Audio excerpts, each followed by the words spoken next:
ಸಮಾವೇಶ ನಡೀತಾ ಇದೆನೋ ಈ ಸಮಾವೇಶದ ಬಗ್ಗೆ ಕೆಲವೊಂದು ಕ್ಲಾರಿಫಿಕೇಶನ್ ಕೊಡಬೇಕು ಅನ್ನೋಂಥ ಕಾರಣದಿಂದ ನಮ್ಮ ನಾಯಕರಾದಂಥ ಜನಾರ್ದನ್ ರೆಡ್ಡಿ ಅವರು ನಾವು ಎಲ್ಲರೂ ಕೂಡ ಕ್ಲಾರಿಫಿಕೇಶನ್ ಕೊಡೋ ಸಲುವಾಗಿ ಇವತ್ತು ಪತ್ರಿಕಾಗೋಷ್ಠಿಯನ್ನು ಕೂಡ ಕರೆದಿದ್ವಿ.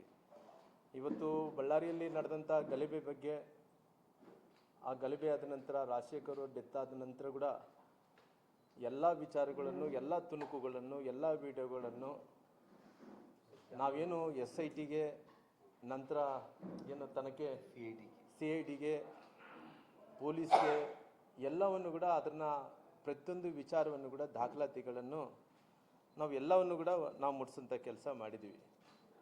ಬಹುಶಃ ಇವತ್ತು ನಮ್ಮ ನಾಯಕರಾದಂಥ ಅಧ್ಯಕ್ಷರಾದಂಥ ವಿಜೇಂದ್ರ ಅವರು, ನಮ್ಮ ಹಿರಿಯ ನಾಯಕರಾದಂಥ ಪ್ರಹ್ಲಾದ್ ಜೋಶಿಯವರು, ನಮ್ಮ ಕೇಂದ್ರದ ಮಂತ್ರಿಗಳಂಥ ಸೋಮಣ್ಣನವರು, ಅನೇಕ ಮಂತ್ರಿ ಕೂಡ ವಿಧಾನ ಪರಿಷತ್ತಿನ ಉಪನಾಯಕರು, ವಿರೋಧ ಪಕ್ಷ ನಾಯಕರು, ಮೇಲ್ಮನೆಯ ವಿರೋಧ ಪಕ್ಷ ನಾಯಕರು ಎಲ್ಲರೂ ಕೂಡ ಬಂದು ಇದರ ಬಗ್ಗೆ ಎಲ್ಲ ಪ್ರತಿಕ್ರಿಯೆಯನ್ನು ಕೂಡ ಕೊಡೋಂಥ ಕೆಲಸ ಮಾಡಿದ್ದಾರೆ.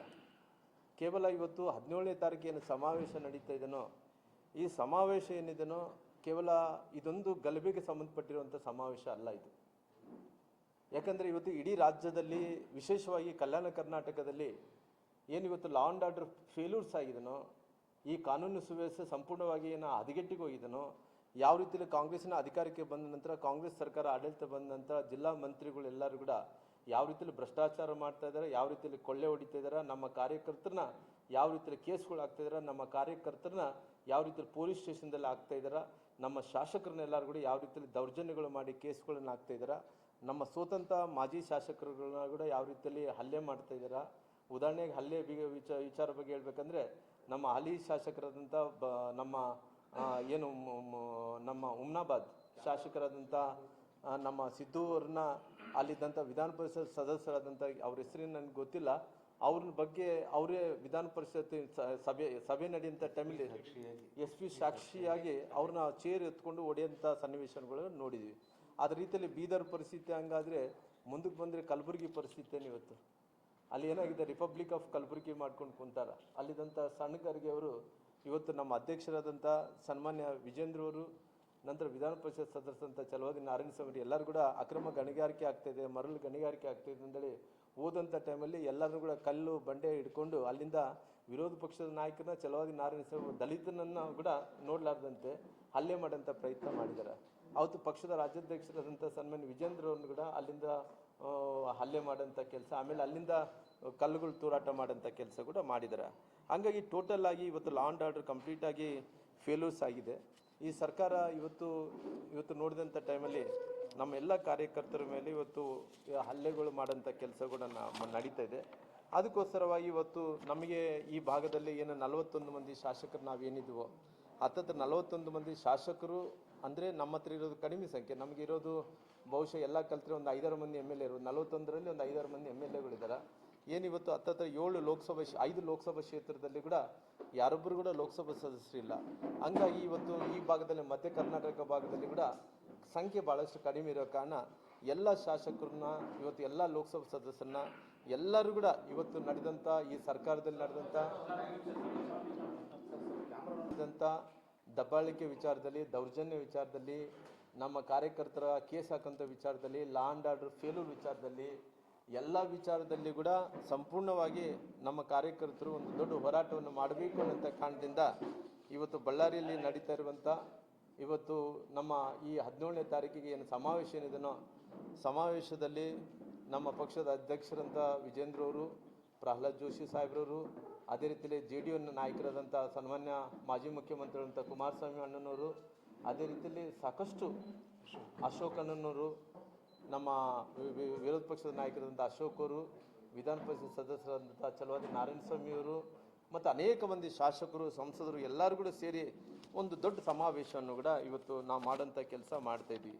ಹಂಗಾಗಿ ಇವತ್ತು ಕೇವಲ ನೋಡಿದಂಥ ಟೈಮಲ್ಲಿ ಇವತ್ತು ಅನೇಕ ಲಾ ಆ್ಯಂಡ್ ಆರ್ಡರ್ಸ್ ಫೇಲ್ಯೂರ್ ಆದಂಥ ವಿಚಾರವನ್ನು ಇಟ್ಕೊಂಡು ಇವತ್ತು ಇಂಥ ಕಾರ್ಯಕ್ರಮ ಏನು ಮಾಡ್ತಾಯಿದ್ವೋ, ಇವತ್ತು ಒಂದು ಉದಾಹರಣೆ ಅಂದ್ರೇ ಇವತ್ತು ಮೊನ್ನೆ ನಡೆದಂಥ ಘಟನೆ ವಿಚಾರವನ್ನು ಕೂಡ ಹಿಡ್ಕೊಂಡು ಅದನ್ನು ಯಾವ ರೀತಿಯಲ್ಲಿ ಇವತ್ತು SIT ಇದು CID ತನಿಖೆ ಆಗ್ತಾಯಿದೆ. ತನಿಖೆ ಆಗೋಂಥ ಟೈಮಲ್ಲಿ ಕೂಡ ನಾನು ಪೊಲೀಸರು ಒಂದು ರೀತಿ ವೈಫಲ್ಯ ಬಗ್ಗೆ ಕೂಡ ತಿಳಿಸ್ಬೇಕಾಗಿದೆ. ಯಾಕಂದರೆ ಇವತ್ತು ಯಾವುದನ್ನಾಗಲಿ ಸ್ಥಳ ಮಾಜರ್ ಮಾಡಬೇಕಂದ್ರೆಗಿನ ಇವತ್ತು ನಾವು ಅನೇಕ ಘಟನೆಗಳು ನೋಡಿದ್ವಿ. ಎಲ್ಲೋ ಒಂದು ಕಡೆ ಕೊಲೆ ಆಗುತ್ತೆ, ಕೊಲೆ ಆದಂಥ ಟೈಮಲ್ಲಿ ಇನ್ಸಿಡೆಂಟ್ ಆಗುತ್ತೆ, ಇನ್ಸಿಡೆಂಟ್ ಆದಂಥ ಟೈಮಲ್ಲಿ ಫೈರಿಂಗ್ ಆಗಿರ್ಬೋದು, ಬೇರೆ ಆಗಿರ್ಬೋದು, ಇವೆಲ್ಲ ನೋಡಿದಂಥ ಟೈಮಲ್ಲಿ ಅದೆಲ್ಲ ಕೂಡ 24 ತಾಸು ಒಳಗಡೆ ಅದನ್ನು ಮಾಜರ್ ಮಾಡಬೇಕಾಗುತ್ತೆ, ಸ್ಪಾಟ್ ಇನ್ಸ್ಪೆಕ್ಷನ್ ಮಾಡಬೇಕಾಗುತ್ತೆ.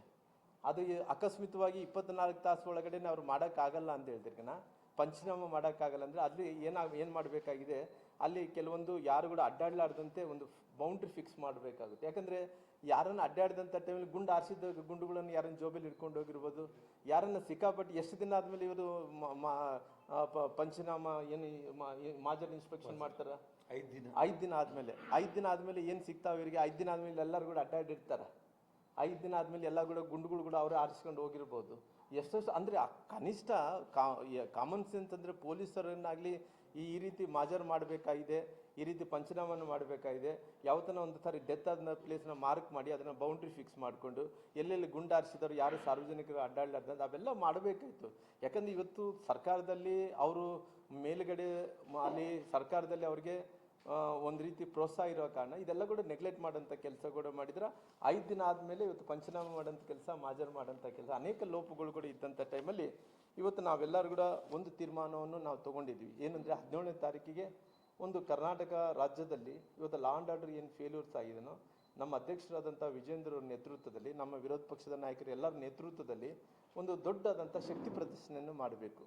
ಎಲ್ಲ ಕಾರ್ಯಕರ್ತರ ಮೇಲೆ, ಶಾಸಕರ ಮೇಲೆ, ಮಾಜಿ ಶಾಸಕರ ಮೇಲೆ, ಇವತ್ತು ಜನಾರ್ದನ್ ರೆಡ್ಡಿ ಅವರು ಹಾಲಿ ಶಾಸಕರ ಮೇಲೆ ಇವತ್ತು ಗನ್ಗಳು ಇಟ್ಕೊಂಡು ಬುಲೆಟ್ ಹಾರಿಸ್ತಾರೆ ಅವರು ಮನೆ ಮೇಲೆ ಅಂದ್ರಿಗಿನ ಇವತ್ತು ಲಾ ಆ್ಯಂಡ್ ಆರ್ಡರ್ ಹೆಂಗೆ ಯಾವ ರೀತಿಯಲ್ಲಿ ಫೇಲ್ಯೂರ್ ಆಗಿದೆ ಅಂತ ವಿಚಾರವನ್ನು ಇಟ್ಕೊಂಡು total law and order failure ಸಲುವಾಗಿ ಒಂದು ದೊಡ್ಡ ಕಾರ್ಯಕ್ರಮವನ್ನು ಕೂಡ ಮಾಡೋಂಥ ಕೆಲಸ ಮಾಡ್ತೀವಿ. ಎರಡೂ ಸೇರಿ ಇವತ್ತು ನಮ್ಮ NDA ಇರೋ ಕಾರಣ ಇಬ್ಬರು ಸೇರಿ ಒಂದು ದೊಡ್ಡ ಕಾರ್ಯಕ್ರಮವನ್ನು ಕೂಡ ಮಾಡೋಂಥ ಕೆಲಸ ಮಾಡ್ತಾಯಿದ್ವಿ. ಅದಕ್ಕೋಸ್ಕರವಾಗಿ ಕುಮಾರಸ್ವಾಮಿ ಸಾಹೇಬರು ಕೂಡ ಅವರು ಬರ್ತಾ ಇದ್ದಾರೆ. ಅವ್ರ ಹತ್ರ ಕೂಡ ಜನಾರ್ದನ್ ರೆಡ್ಡಿ ಅವರು ಮಾತಾಡಿದ್ದಾರೆ. ಅವರು ಕೂಡ ಈ ಸಮಾವೇಶಕ್ಕೆ ಬರುವಂಥ ಕೆಲಸ ಕೂಡ ಆಗ್ತಾಯಿದೆ. ಅದಕ್ಕೋಸ್ಕರವಾಗಿ ನಾನು ಮುಗಿಸ್ಬಿಡ್ತೇನೆ.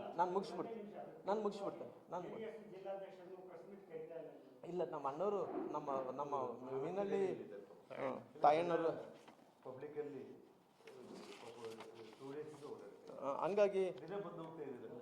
ಹಂಗಾಗಿ ಎಲ್ಲ ವಿಚಾರಗಳನ್ನು ಇಟ್ಕೊಂಡು ಇಲ್ಲಿ ನಡೀತಾ ಇರುವಂಥ ಭ್ರಷ್ಟಾಚಾರ ವಿಚಾರ ಇಟ್ಕೊಂಡು, ಇಲ್ಲಿ ನಡೀತಾ ಇರುವಂಥ ಏನಿವತ್ತು ಡ್ರಗ್ಸು ಮಾರಾಟ ವಿಚಾರವನ್ನು ಇಟ್ಕೊಂಡು, ಇಲ್ಲಿ ಅಕ್ರಮ ಮರಳು ಗಣಿಗಾರಿಕೆ ವಿಚಾರವನ್ನು ಇಟ್ಕೊಂಡು, ಇಸ್ಪೇಟೆಲೆ ಇವತ್ತು ಕ್ಲಬ್ಗಳು ಏನು ನಡೀತಾ ಇದ್ದಾವೋ, ಆನ್ಲೈನ್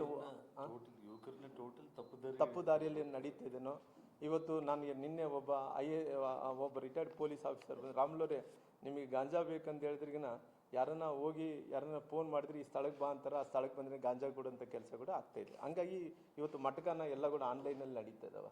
ಇವತ್ತು ಆನ್ಲೈನಲ್ಲಿ ಮಾಡೋಂಥ ಟೈಮಲ್ಲಿ ಅವರು ಭಾಳಷ್ಟು ಮಂದಿಗೆ ಏನು ಸೆಕ್ಷನ್ಗಳು ಆಗ್ತಾಯಿದ್ದಾರೆ ಅಂದ್ರಿಗಿನ ಕೇವಲ ಅಂದರೆ ಸುಮ್ಮನೆ ಸೆಕ್ಷನ್ಗಳು ಹಾಕೋದು ಅಂದರೆ 27/NDPS ಅಂತೇಳಿ ಒಂದು ಕಾನೂನು ಪ್ರಕಾರ ಕೇಸ್ ಆಗ್ತಾ ಇದ್ದಾರಾಗಲಿ, ಯಾರು ಪೆಡ್ಲರ್ ಯಾರಿದ್ದಾರೆ ಅವನ ಇನ್ವೆಸ್ಟಿಗೇಷನ್ ಅಂತೇಳಿ ಯಾರೂ ಮಾಡ್ತಾ ಇಲ್ಲ. ಹಂಗಾಗಿ ಇವೆಲ್ಲವನ್ನು ಇಟ್ಕೊಂಡು ಸಮಾವೇಶ ಮಾಡಬೇಕಂದ್ರೆ ನಮ್ಮ ರಾಜ್ಯಾಧ್ಯಕ್ಷರು ತೀರ್ಮಾನ ತೊಗೊಂಡಿರೋ ಕಾರಣ ಇದು ದೊಡ್ಡ ಸಮಾವೇಶನ ಮಾಡೋಂಥ ಕೆಲಸ ಕೂಡ ಮಾಡಿದೆ. ಇವತ್ತು ಸಮಾವೇಶ ಮಾಡಬೇಕು ಅಂದೇಳಿ ನಮ್ಮ ಅಧ್ಯಕ್ಷರು ಮತ್ತು ನಮ್ಮ ನಾಯಕರು ಎಲ್ಲರೂ ಕೂಡ ಮಾಡೋದ್ರ ಜೊತೆಲಿ ನಾನು ಮತ್ತು ಜನಾರ್ದನ್ ರೆಡ್ಡಿ ಅವರು ಕೂಡ ಮೊನ್ನೆ ಹೋಗಿದ್ದರು ಬೆಂಗಳೂರಿಗೆ. ಹೋದಂಥ ಟೈಮಲ್ಲಿ ನಮ್ಮ ಪಕ್ಷದ ಅಧ್ಯಕ್ಷರಾದಂಥ ವಿಜೇಂದ್ರ ಅವ್ರ ಹತ್ರ ಕೂಡ ಭಾಳಷ್ಟು ಚರ್ಚೆ ಮಾಡಿ ಅವತ್ತು ನಂತರ ನಮ್ಮ ರಾಷ್ಟ್ರೀಯ ನಾಯಕರು JP ನಡ್ಡಾ ಅವ್ರನ್ನ ಅವ್ರ ಸಮ್ಮುಖದಲ್ಲಿ ಕೂಡ ಇದು ಚರ್ಚೆ ನಡೀತಾ ಇತ್ತು. ಚರ್ಚೆ ಆದ ನಂತರ ಕೂಡ ಪುನಃ ಜನಾರ್ದನ್ ರೆಡ್ಡಿ ಅವರು ಎಲ್ಲರ ಹತ್ರ ಮಾತಾಡಿಕೊಂಡು ಅದನ್ನು ಭಾಳಷ್ಟು ಮಂದಿ ಇಲ್ಲಿ ಬರೋಂಥ ಎಲ್ಲ ಮಾಜಿ ಶಾಸಕರು, ಬರೋಂಥ ಹಾಲಿ ಶಾಸಕರು, ಭಾಳಷ್ಟು ಮಂದಿ ಮಾಜಿ ಸಂಸದರು, ಭಾಳಷ್ಟು ಹೋರಾಟಗಾರರು, ಎಲ್ಲ ಹಿರಿಯ ನಾಯಕರೆಲ್ಲರೂ ಕೂಡ ಭಾರತೀಯ ಜನತಾ ಪಾರ್ಟಿಯಿಂದ ಇಡೀ ಕರ್ನಾಟಕ ರಾಜ್ಯ ಏನು ಹೇಳ್ತಾ ಇದ್ದಾರೆ, ಈ ಘಟನೆಯನ್ನು ನೀವು ಬಿಡಬಾರ್ದು. ಇದು ಆದಂಥ ಇನ್ಸಿಡೆಂಟನ್ನು ಕೇವಲ ನಿಮ್ಮ ಮೇಲೆ ಒಂದೆಲ್ಲ ಎಲ್ಲರ ಮೇಲೆ ನಡೀತಾ ಇದೆ.